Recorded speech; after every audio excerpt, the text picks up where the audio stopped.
All right, let's start with the big issue in the 2012 presidential race, jobs. Why haven't jobs come back as fast as many people thought they should? Because they're going to China.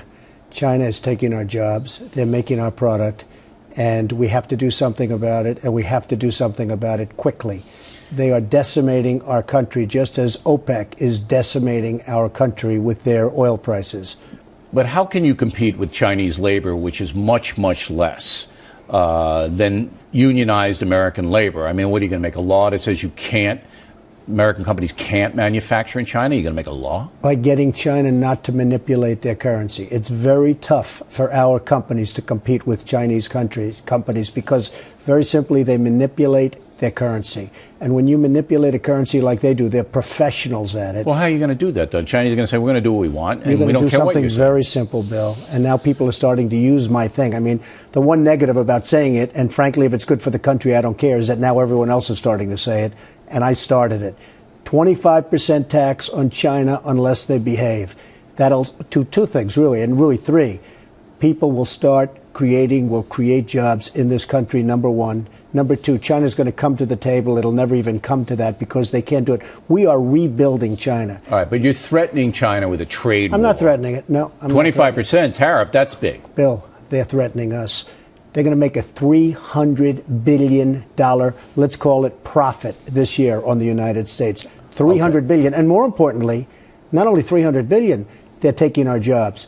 We have to do something about China. We have to do something about OPEC. We cannot have oil at $105, which is going to go to $150 very soon. We have nobody to speak to these guys. They wouldn't be there except for us. They wouldn't be there. Well, what are you going to say to the OPEC? You got to keep your oil at a price that we, the United States, want? They're going to say no. The messenger is the key. If you have the right messenger and they know how to deliver the message. What, are you going to scare them? You're going to scare them, absolutely. How are you going to scare the sheikhs? They wouldn't be there except for us. So what are you going to say? Them. We have soldiers in Saudi Arabia. They don't pay us for anything. How about the new thing with Libya? The Arab League, which is Saudi Arabia and others, they tell us to go and attack. They don't like Gaddafi. Attack. They don't pay us. We have already spent $1 billion. Okay. Worst case scenario, though. Bill, Wait a minute. We've spent $1 billion. Why aren't they paying us? Fine. In a fair world, they would. You know where Libyan oil goes to?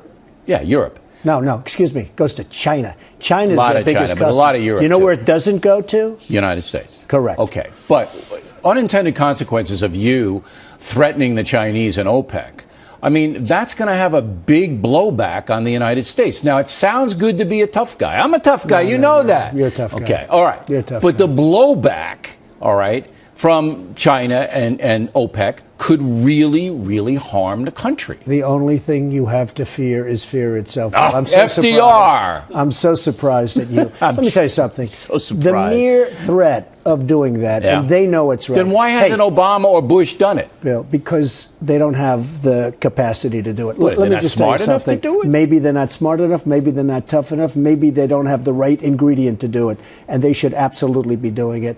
The mere putting on a tax on China, you're never going to have to do it because they're going to come to you, they're going to call you, and I don't mean where you give them a big party for their president who's been screwing us for years and years and years at the White House. They're going to call you and say, what do we have to do? Because we are rebuilding China. You go to China, they're building airports, they're building bridges, they're building cities, bigger than New York City, all with our money, mostly with our money. Okay.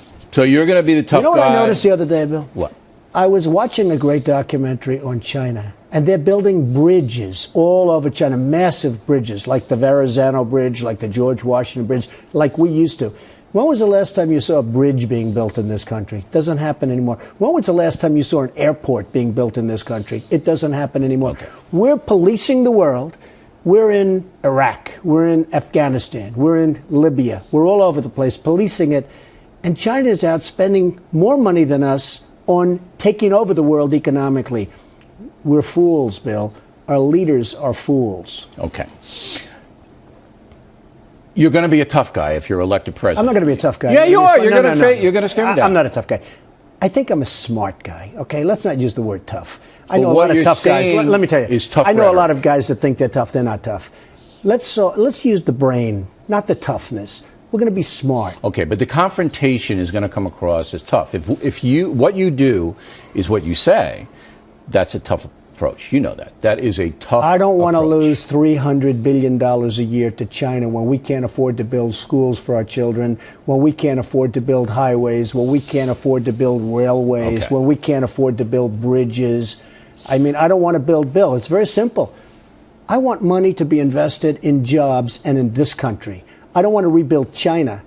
I want to rebuild the United States. All right. Obamacare, big program. It's a disaster. Why is it a disaster? Well, I'll tell you, I graduated from a great school, the Wharton School of Finance, and I have 6 friends, and they have companies. They are medium-sized and smaller companies, but they've always made a nice living. The smart guys always were smart guys. Of the 6, 3 of them recently told me they're going to have to close their companies because Obamacare is so expensive. Now, what do I know? All I know is these are really smart guys that operate mid-sized to small companies. They've always done a good job, employ lots of people, et cetera, et cetera. 3 of them are going to close their companies because of Obamacare. 3 of them are not happy about it, but they think they can get by. That's all I have to hear. Do you believe the federal government has an obligation, a moral obligation, to provide people who can't afford health insurance with health insurance? I certainly would like to see, I have a big heart. I really do, despite what you may think. And I have a great, big, fat, beautiful heart. And when people are in trouble, I like to help them out. What I don't like seeing is South Korea. We have thousands of troops in South Korea. We're protecting them from North Korea. We're sending ships. We're doing everything. You know what happens? They give us nothing. Saudi Arabia, we're protecting them. Wait a minute. If we ever ran our country properly, then we'd have money to do that? We would have so much money, it would be coming out of your ears. But do we have a moral obligation to give people health care who can't afford it or just won't bother? We have a moral obligation to help people. I really believe that. I believe that strongly, and not everybody does. So there would be Trump care then? Well, it would be a form of much better. As an example, I have a big company. When I buy health insurance, I can't go across state lines to buy it. Yeah, you know that's why? Obvious, right. Yeah, and I can make a better deal in New Jersey than I can in New York with a better company. So you'd get and yet free I competition. Can't go. Number one, anywhere in the United States has to be a strong company. But we should be able to go out and price it privately. I believe in the private, but I don't want to be stuck with 1 or 2 companies in New York. I should be able to go to Wisconsin. I should be able to go to Iowa. If I want to buy health care for my people, as long as it's a strong company, I should be able to bid it out. You would save so much money. But these brilliant politicians don't allow that to happen. We can't go across state lines. No, I know, you tell me crazy. why. All right. So that would be a big thing right there. One of the reasons the recession hit us so hard is because weasels on Wall Street ginned up these real estate derivatives. You're a real estate guy. Would you crack down on Wall Street? Would you have more regulations on these people, more rules they have to follow over there? I would not do that. I grew up and I went to school with many of these people. And they're very smart. And you'll come up with rules and they find ways to go around the rules. So you let them do whatever they want? What you are doing, Bill, is you're making it so tough for our companies and our Wall Street people, let's use the word nicely, our Wall Street people to compete with the rest of the world. Because you have guys in London, guys in Switzerland, guys in Hong Kong that are giving very, very good deals, and they don't have the kind of regulation that we have here. So I'm not a big regulation person. Okay, but by the way, people find their ways around regulation, but very easily. These are super geniuses. But these guys hurt the economy with these derivatives. You know they did. Well, a lot of things hurt the economy. I think just as much as that was oil at $150 a barrel hurt the economy. To me, that's hurting the economy. The derivatives really doing. All right, now you have a situation where the unions, are being attacked by some governors because the public service unions, tremendous perks. Okay. You use union labor. I do. What do you think about the unions? I have a great relationship with unions. I understand what's happening, let's say, in Wisconsin. I understand what's happening. Is Walker right in Wisconsin? I think that he is maybe right for his state. I think it doesn't necessarily apply to all states. I've had a great relationship over the years with unions. We've had collective bargaining. I've become very wealthy. I've dealt with unions because, as you know, New York is largely unions. You're dealing with them. I have great friends that are in unions and heads of unions. So I haven't had the same difficulty and problem. But I think you have to do what's right for your area. I respect him. He's tough. Walker, he's unyielding, yes. He's unyielding. And maybe sometimes too unyielding and maybe not too unyielding. He wants Wisconsin to come back. He wants to have a great balanced budget. So I understand what he's doing. All right. Do you support what he's doing? Are the unions in the public sector strangling the states so that they are in debt and in danger of default. Well, certainly the unions, some unions have taken advantage. If you look at what the unions did to General Motors, if you look at what and there have also been some very bad decisions from management. But certainly some unions have done a big number on companies and on states. No question about that. All right. GE pays no taxes to the federal government. You see my report the other day, I saw General? your report. Okay, I saw a no lot of tax, reports. zero, nothing. Not so good. What do you do? Well, you change the tax code so How? that people have to pay something. They have to at least pay. Now, it was interesting that some companies paid 40%. Well, tell me what impressed. you do to make GE and other companies that don't pay anything because they park money offshore. The problem with the tax code is it's so complicated. Right. As an example, me, I have a big company. I pay lawyers millions of dollars a year, millions, over a tax code.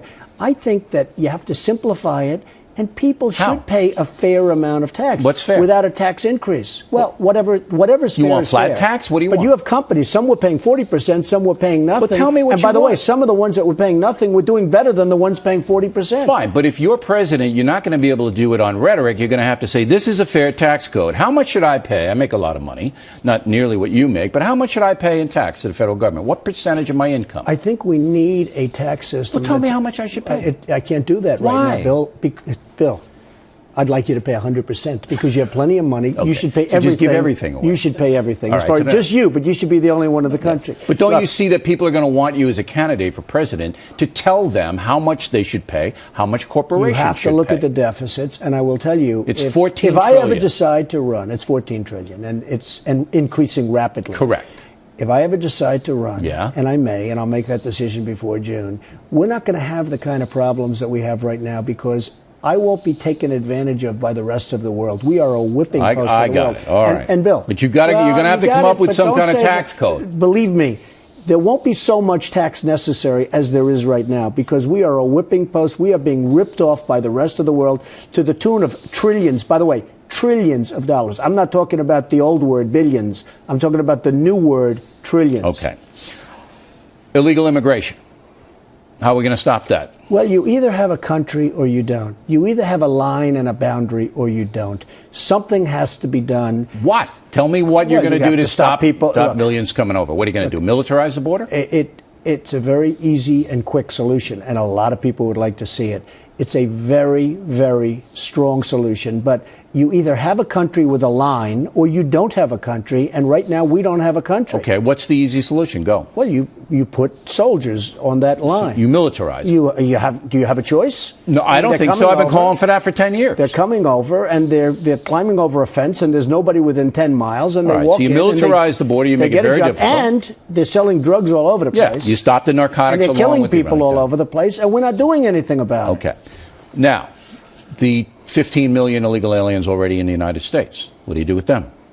Well, you know, I have a real interesting situation going. I have friends that want to get, and they think I have like this great influence, okay? They're wrong, but they think I have tremendous power and tremendous, so they call me. And they have PhDs from Europe, and they have PhDs from Asia, physicists, doctors, brilliant people, great people. They want me to help them get a green card, and you can't get it. And yet if you come in from someplace, you don't have a job, you never went to school, you come into the country and automatically you're made a citizen.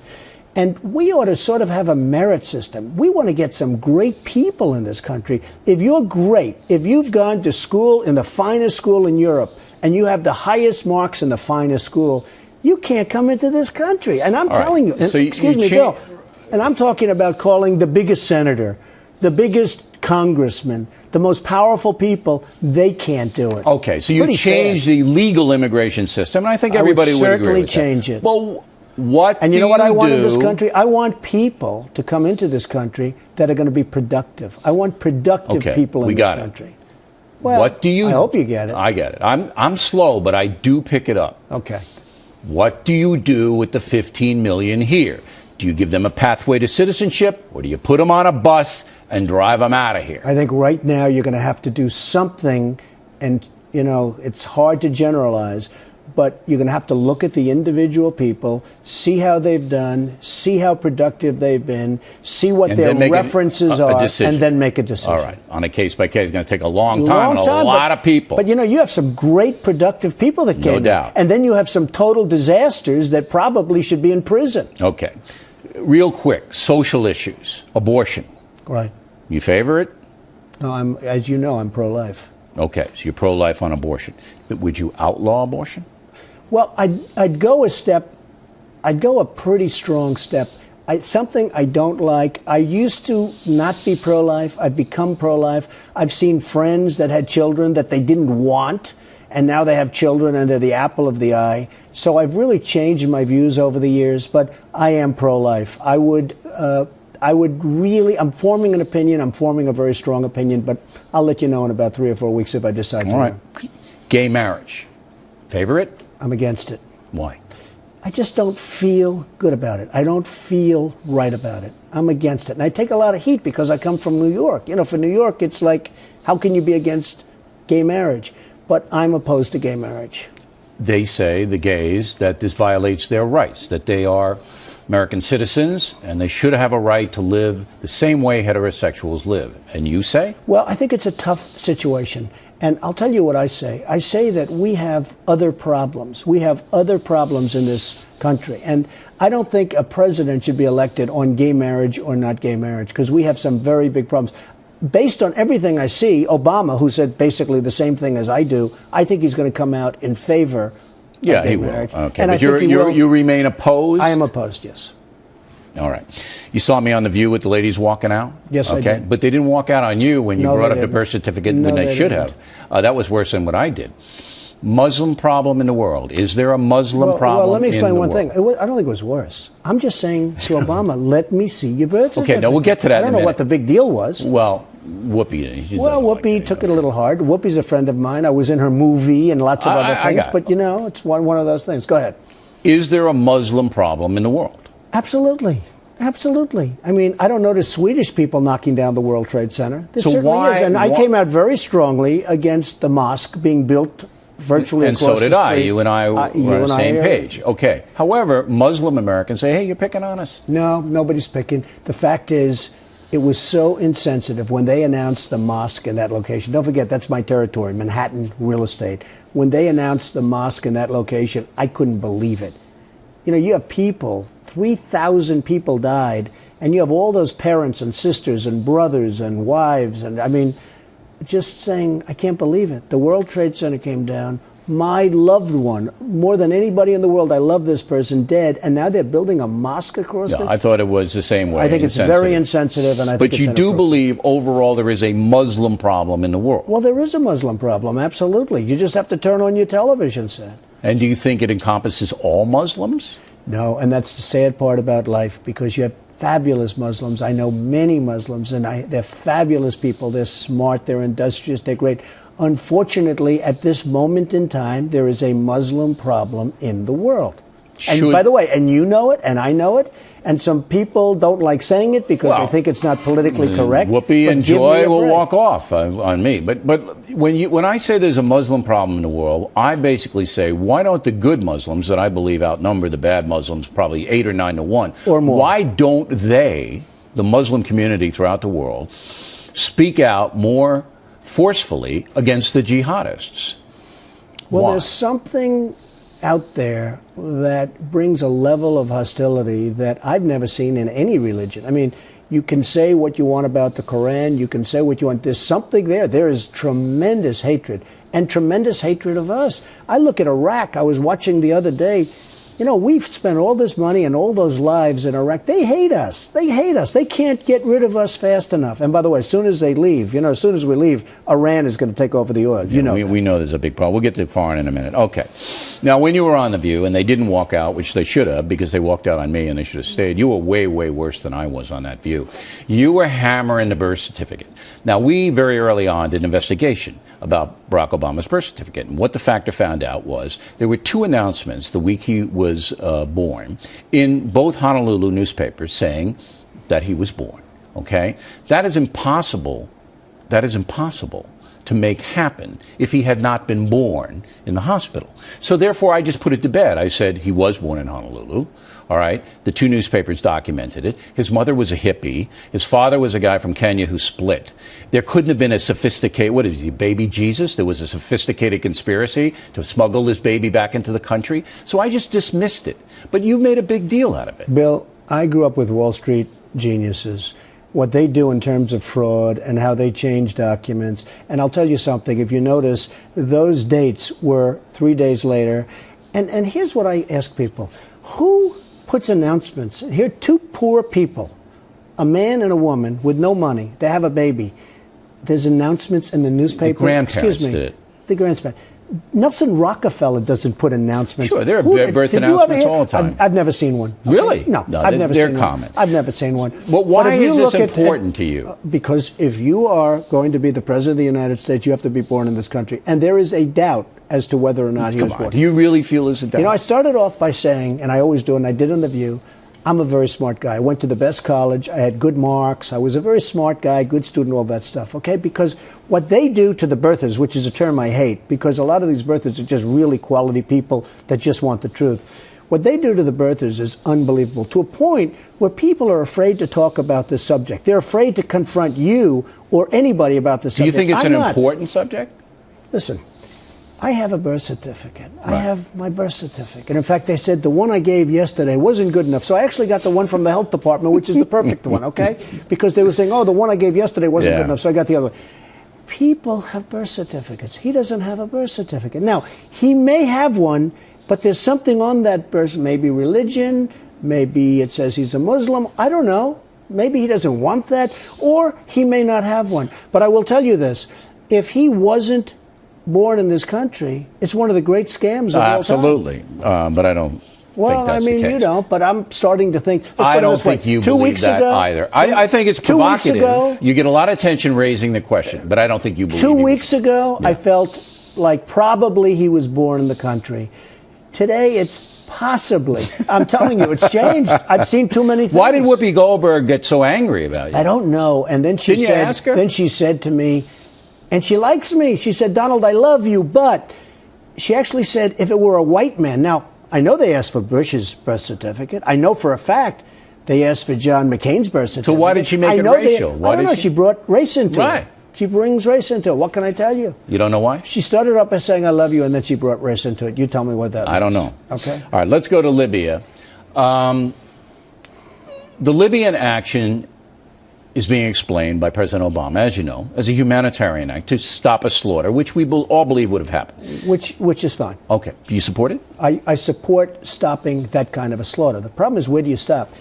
You've got other countries that are doing worse than this guy ever dreamed of.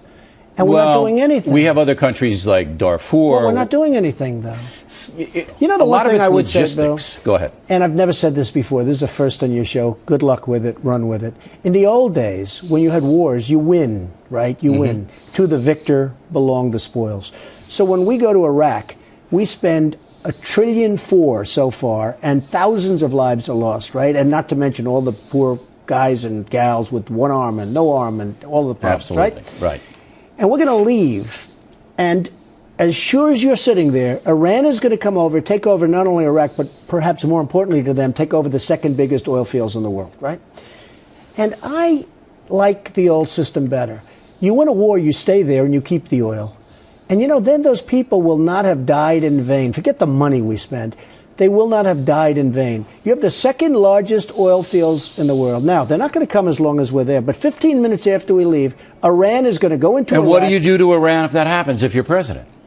Nobody's going to have enough heart to want to go back. No, but you're going to be president. Stay. You're going to be in the office. Iran comes in, tries to take the oil. What do? You stay and you keep the oil. If Iran is going to take over the oil, we stay and we keep the oil. All right, but if they're out of there, which they will be, in 12 they're going to be out of there. So say you win the presidency. We shouldn't be out of there. What we should do is take over the oil. Wouldn't Obama's going to pull them? Bill, there's going to be about 20,000 left. As sure as you're sitting there, Iran, 2 minutes after we leave, Iran is going to come in and take over the oil. But what do you do about it? You stay and protect the oil, and you take the oil, and you take whatever's necessary for them, and you take what's necessary for us, and we pay ourselves back $1.5 trillion or more. We take care of Britain, you take care of other countries that helped us, and we don't be so stupid. You know, we're the only country, if you look at wars over the years, and I study wars, okay, my whole life is a war. You look at wars over the years, a country goes in, they conquer, and they stay. We go in, We conquer, and then we leave, and we hand it to people that we don't even know. Now, who are the people that are going to be running Iraq? The person that hates the United States the most will be running Iraq, and will be living with, like, whether it's Mubarak or anybody else, where they have billions of dollars. It's horrible what's going on. So, in a nutshell, we go in, we take over the second largest oil fields, and we stay. So I don't want to take over the Iraqi. Well, I'm not going to hand it back to Iran. That I can tell. Don't smile. I'm just saying, listen, look, if you're going to go with China and you're going to threaten them, I'm not and then you're going to threaten OPEC. I'm not threatening China. 25% I'm saying to China that unless you behave, that unless and then if you're going to go into the Iraq oil fields and take them over, going to be a lot of blowback. Between China, OPEC is the worst abuser. China is the second worst abuser. China and OPEC are destroying our country. We will soon not have a great country. We will soon be second to China by a long way. In 10 years to 12 years, we will be a distant second to China. And if I would have said that 5 years ago, people would have laughed. Okay. Iran's trying to get a nuke. You going to stop them if you're president? I wouldn't let them have a nuke. Now, how'd you stop it? I would do what I had to do. Which is? They will not have a nuke. What do you mean? Level them? I will stop. They will not have a nuke. They will not have a nuke. All right. So now we got China mad at us, OPEC, you know, when they had Iraq, and Iran. And you know what's going to happen? Yeah. I'll have better relationships than our weak president has right now. Look, our weak president that kisses everybody's ass is in more wars than I've ever seen. Okay. Now he's in Libya. He's in Afghanistan. He's in Iraq. Nobody respects us, and nobody respects nuke, and nobody respects our leadership. Okay, no nuke for Iran. I mean, why? Can I do worse? You're talking about me like I'm a warmonger. I'm not talking. I'm just asking the question. This guy got the Nobel Peace Prize, and every time I look, he's going into another country. Afghanistan. You know the amazing thing about Libya of all? You have France leading the way. Yeah, right. I mean, to me, that's our great French leaders. Well, they're afraid of you know the other amazing thing? The Arab League. You know what the Arab League is? Saudi Arabia and a couple of others of the richest nations in the world. They said, we want you to go into Libya. We don't like Gaddafi. Get rid of Gaddafi. Why don't they pay for this? Why aren't they paying? I'm with you on that. Let's charge them. And by the way, just to finish off on China, if China gets its oil from Libya, and you know, by far the biggest customer is China, why aren't they contributing to this fight in Libya? Well, they like Gaddafi. Chinese like Gaddafi. Excuse me. Why would they fight him? They like him. I don't know if they like him or don't like him. No, they but voted that's where they get the oil. They didn't want him. Why aren't they doing something having to do with Libya? Because they like him. Well, they're going to get their oil from there anyway, whoever it is. Well, and that's the other thing you have to worry about Libya. I hear, what do I know? But I hear that the so-called rebels, we make them look like heroes, right? Yeah. I hear they're very inspired by Iran and by Al-Qaeda. So how about we make it possible for them to take over Gaddafi and Libya, and then at the end of the whole process, they turn out to be worse. And that could happen. Mark my words. Okay. Afghanistan. You stay there if you're president? You keep troops there? Well, the problem you have is there you don't have oil. You have drugs, but you don't have oil. And I guess probably for them, drugs are almost the same thing. But you don't have oil. I am the strongest military person, and if I ever ran and won, I would be the strongest military president ever. I believe in I would not be cutting the budget. I'd be coming out with the best weapons ever, all right? But with Afghanistan, I want to build our country. In Afghanistan, they build a road. They build, at the end of this beautiful road, they build a school. They blow up the school, they blow up the road, we then start all over again. And in New Orleans and in Alabama, we can't build schools. Okay. I want to rebuild the United States, just like I rebuilt the Woolman skating rink. We had a Woolman skating rink. You know what? I know, we know this story. Okay, well, no, not everybody. It took the city of New York 8 years. They couldn't build it. I did it in 3 months for 1/10 the cost. Okay? All right. And you did it by yourself. There was nobody out there with you. I did it by myself. Right. So, okay. Do you pull out of Afghanistan? By the way, that's often used. It's in all the textbooks, the Woolman skating rink, what I did. And the fact is, it shows private industry, private enterprise can do it better than government. There's no doubt about that. 8 years, $21 million. I did it in 3 months for $1.8 million. Do you pull out of Afghanistan and let the Taliban take over? I don't know that Afghanistan is as much of a problem as Pakistan, because everyone's telling me they're all in Pakistan. They're not in Afghanistan. But they're going to come back if the U.S. Well, they may. I mean, they may. That's another thing. Pakistan. If Osama bin Laden is in Pakistan, Why are we paying them hundreds of billions of dollars a year? Now, what I would say, and don't get scared, I want to get along. Fellas, I love you. Let's go have a drink. But you're not getting money. We want Osama bin Laden. Because if you don't give us Osama bin Laden, we're just not giving you your hundreds of billions of dollars. I've been calling for tougher and you know what's going to Pakistan happen? stuff. You have a 6'6" Arab, 6'6", who's on a dialysis machine, supposedly. And we can't find him? Now, if you tell me that the leaders of Pakistan don't know where a 6'6" guy is standing, you're wrong, okay? You're wrong. We know where he is. So now what we said, well, you don't know, and I don't know, and I wish I did. North because, Waziristan. You know what? Okay, well, I hope you're right. But I'm sure if you said that, he's gone by now. Because, you know, one thing, he's a cunning character. Yeah. But here's what's not so cunning. We pay hundreds of billions of dollars a year to Pakistan. And if we said to them, sorry, folks, we can't do it. You have to give us Osama bin Laden. You know what? He'll be standing on the White House doorstep very quickly. But what I'm getting we don't from have you, anybody that even thinks this way. Okay. What I'm getting from you, though, is you would withdraw U.S. troops out of Afghanistan. Yes, I would. Okay. And then the Taliban comes back because they would. Well, and they reestablish. Anyway, because they're really in Pakistan.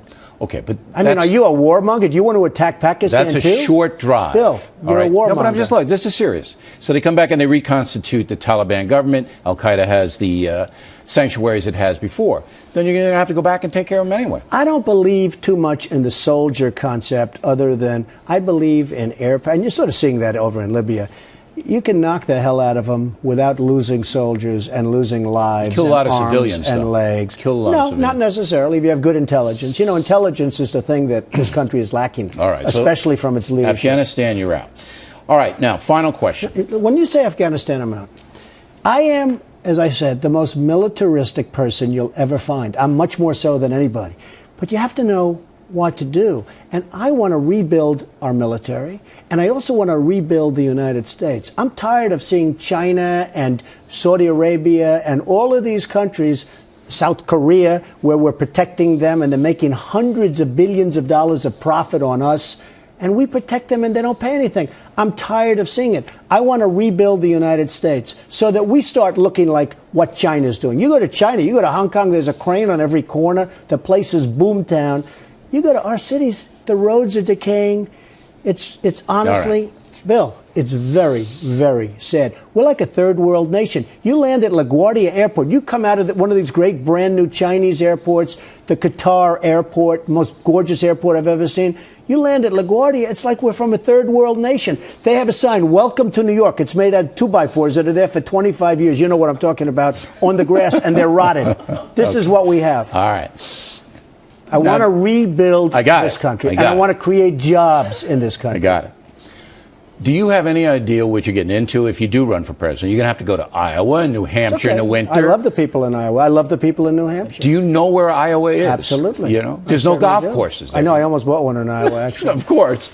So you're willing to slog it through. Yeah. You're willing to wear the earmuffs, go up to New Hampshire. Do I love it? Is that different than Mar-a-Lago? Yeah, it's different. Would you say in Palm Beach? Okay. But you know what? I love this country.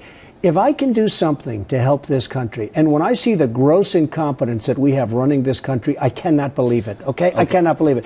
Who could be your vice president? Who could be? I don't want to talk about a vice president. It's so far off, but there are a lot of What am I going to get in your cabinet? You'd be great. Yeah, where am I going? I'm not going to be VP. I've seen how you... I think you're starting to be too soft to be Secretary of Defense. Yeah, compared to you, Attila. I mean, you're going to be sweeping across, you know. I might be a moderating influence. You know what the funny thing is? Attila will probably have a lot less warfare than the wars we have right now, because they're going to respect Attila, and they're not respecting what you have right now. Now, he might be a good campaign slogan. I'm not Attila, but I'm close.